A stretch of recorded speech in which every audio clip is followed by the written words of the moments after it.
સ્વાગત છે આપણું નેશન પ્લસ ન્યૂઝમાં. હું છું આપની સાથે હેતલ ભગત. સાબરકાંઠાના હિંમતનગરના બહુમાળી ભવન ખાતે ફાયર સેફટી અંગે તાલીમ યોજાઈ હતી.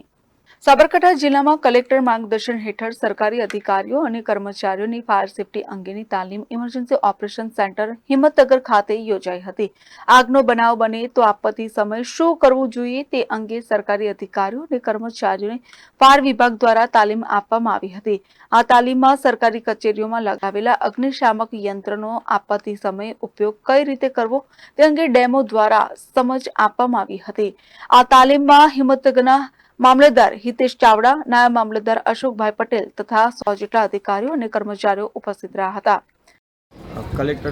કલેક્ટર સરના આદેશ અનુસાર અત્રેની બહુમાળી ભવન જ્યાં વિવિધ પ્રકારની બધી સરકારી કચેરીઓ આવેલી છે એ તમામ કચેરીઓના કર્મચારીઓશ્રીઓ અને દરેકને બોલાવી અને આજે પ્રાથમિક ધોરણે જે આગ લાગે છે ફાયર એક્સટિંગ્વિશર જે દરેક જગ્યાએ હોય છે પણ એનો હાઉ ટુ યુઝ કઈ રીતે યુઝ કરવો એ આપણને ખ્યાલ નથી હોતો.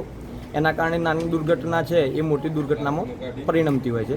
તો એ જગ્યાએ આજે અમે સરકારી કચેરીઓમાં તમામ સરકારી કચેરીઓમાં આ રીતનું એક ડ્રાઈવ ચલાવી રહ્યા છીએ કલેક્ટર સાહેબના આદેશ અનુસાર.